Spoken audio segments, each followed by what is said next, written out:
CISF Vande Mataram coastal cyclothon 2026 rally విశాఖకు చేరుకుంది. ఈ సందర్భంగా సిఐఎస్ఎఫ్ సిబ్బందికి స్థానికులు, విద్యార్థులు స్వాగతం పలికారు. ఈ కార్యక్రమానికి ముఖ్య అతిథిగా కేంద్ర మంత్రి రామ్మోహన్ నాయుడు విచ్చేశారు. ఈసారి కేంద్ర బడ్జెట్లో సిఐఎఫ్కు గతం కంటే ఎక్కువ నిధులు కేటాయించారని, ఐక్యత, భద్రతకి ఈ వందే మాతరం కోస్టల్ సైక్లోథాన్ ప్రతీకగా నిలుస్తుందని అన్నారు.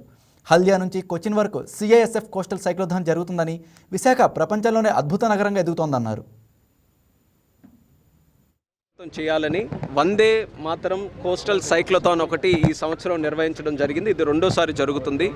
మరి యొక్క కార్యక్రమానికి సంబంధించి సిఐఎస్ఎఫ్ 2 టీములుగా విభజిస్తూ, ఒకటి వెస్ట్ బెంగాల్ హల్దియా నుంచి, అలాగే మరొకటి గుజరాత్లో భుజ్ ఏరియా నుంచి, ఈ 2 ప్రాంతాల నుంచి తీర ప్రాంతంలో సుమారు 60-70 మంది సిఐఎస్ఎఫ్ సైక్లిస్టు ప్రతిరోజు కూడా సైకిల్ చేసుకుంటూ ఆ దారి పొడవునా ఉన్నటువంటి పట్టణాలలో, కోస్టల్ ఏరియాస్లో, తీర ప్రాంత గ్రామాల్లో, మత్స్యకార గ్రామాల్లో అక్కడికక్కడ కార్యక్రమాలు పెడుతూ వాళ్ళలో కూడా కోస్టల్ సెక్యూరిటీకి సంబంధించి ఒక అవగాహన కల్పిస్తూ వాళ్ళందరినీ కూడా ఐకమత్యంగా ముందుకు నడిపించాలనే ఆలోచనతో చాలా ప్రతిష్టాత్మకంగా చేస్తున్నటువంటి కార్యక్రమం.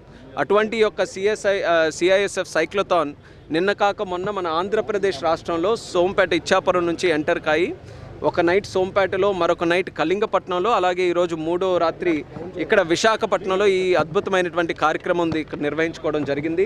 దీని తాలూకా ముఖ్య ఉద్దేశం, భారతదేశం ఈరోజు ప్రపంచంలోనే 4వ పెద్ద ఆర్థిక వ్యవస్థగా ఈరోజు ఏర్పడింది. ఇప్పటికే మనం పోర్ట్లు చాలా అత్యధిక శాతం మనం నిర్మించుకుంటున్నాం, ఇంకా భవిష్యత్తులో కూడా నిర్మిస్తాం. Please subscribe to YK TV Network. Please subscribe to YK TV. Please watch YK News. Don't forget to subscribe YK News channel.